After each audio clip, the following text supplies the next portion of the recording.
Je vous propose d'écouter le Philippe de Villiers de 1992, qui dans la forme ni le fond n'a pas vraiment changé. Être français, c'est pas simplement, et c'est sans doute le cœur de notre débat, un tampon de sous-préfecture. Et il me paraît impossible qu'on puisse continuer, dans certains cas, à être français, à devenir français sans le savoir et sans le vouloir. D'abord, être français, c'est faire alliance avec un héritage spirituel dans lequel on puise des modèles. On fait alliance avec cet héritage, soit par fait d'hérédité, je suis français par filiation parce que mes parents sont français, soit par un acte de la volonté, mais pas comme un porteur de part d'une société anonyme, mais plutôt comme Edgar Morin qui dit, et c'est magnifique, il dit « J'ai pleuré à Alésia, j'ai aimé ses héros, j'ai admiré ses victoires, je suis devenu français par un processus d'identification ». Deuxièmement, être français, c'est parler français, c'est penser en français. Et puis enfin, être français, et c'est très important. C'est aussi important, c'est même plus important parfois selon les moments. Quand la France est menacée, ce qu'on appelle alors la patrie. La France est une idée morale, une idée nécessaire à la civilisation. Harlem Désir vous répond. Qu'est-ce qu'être français selon Harlem Désir? Et ensuite on vous écoutera, puisque vous allez inverser en quelque sorte l'idéologie, la pensée de M. Harlem Désir. L'identité de la France est-elle en danger? La façon dont cette question et sa formulation, la façon dont elle est véhiculée par un certain nombre de gens, son contenu, ce qu'elle sous-entend, relève aujourd'hui de l'utilisation d'une peur et d'un fantasme. Être français, c'est adhérer à un contrat qui implique des devoirs et des droits. C'est être un peu l'héritier de ces valeurs qui, depuis la Révolution française, ont fait le tour du monde. Ces valeurs qui sont celles de la République. Philippe de Villiers n'a pas parlé de la République, et je trouve ça assez singulier, parce que la France, c'est la République, garante des libertés avec la laïcité, garante de l'égalité avec la citoyenneté, l'abolition des privilèges depuis la Révolution française, garante de la fraternité avec l'égalité sociale, la protection sociale. Alors moi, je vais vous dire quelque chose.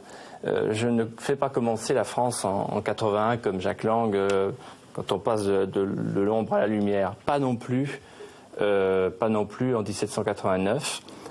Et je considère que les valeurs républicaines, qui faisaient dire à Péguy, la mystique, c'est quand on meurt pour la République, la politique, c'est quand on en vit. C'est une phrase profonde, superbe et d'actualité.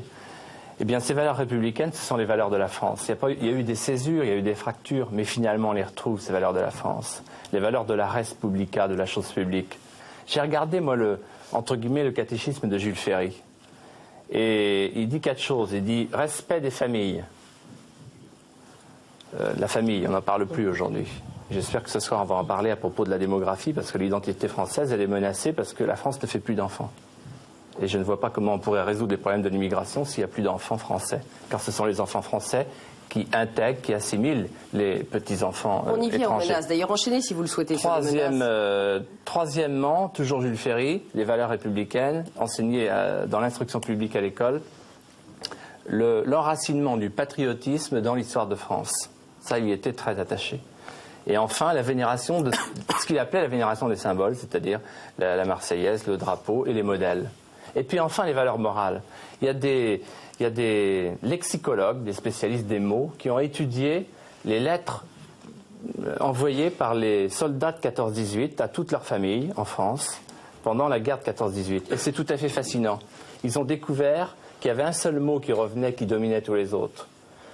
Les mobilisés de 14-18, les soldats français, les poilus qui étaient dans la tranchée, quelle que soit l'école, école catholique ou école publique, prononçaient le même mot. Papa, maman, je fais mon devoir.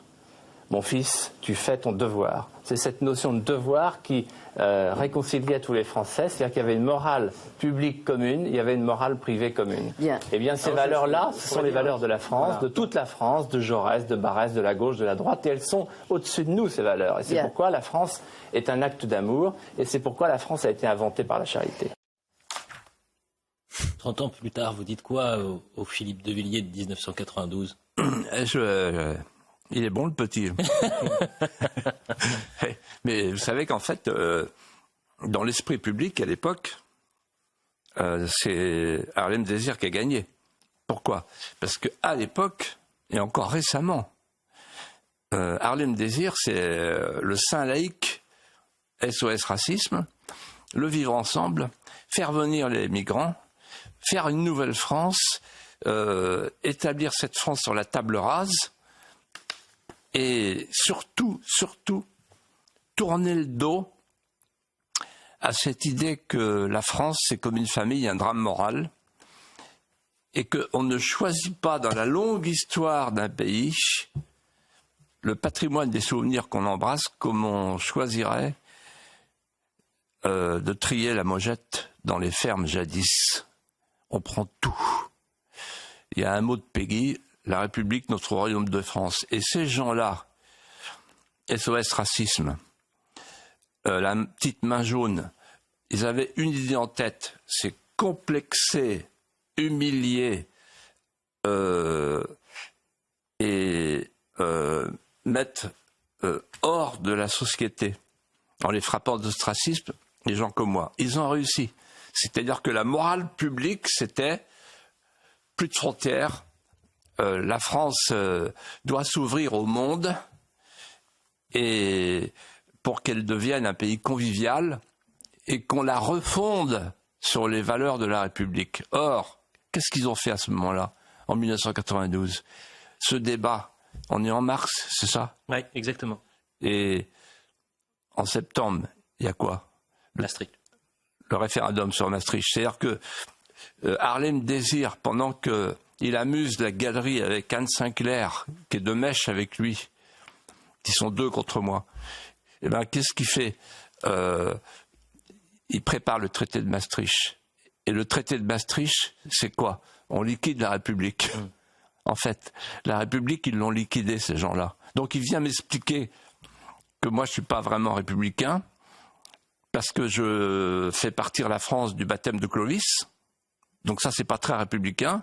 C'est-à-dire qu'en fait, il y a 1000 ans avant, on n'a pas le droit d'en parler. Toute demeure divisée contre elle-même périra, mais quand même, voilà. Mais pendant ce temps-là, il liquide la République. Il la liquide. Et là, je fais du Chevènement en ce moment. Parce qu'on était d'accord là-dessus. Chevènement, il dit, moi, je veux pas qu'on liquide la République, je suis d'accord avec Villiers. Ah oui. Les derniers républicains, ceux de la Respublica, c'est nous.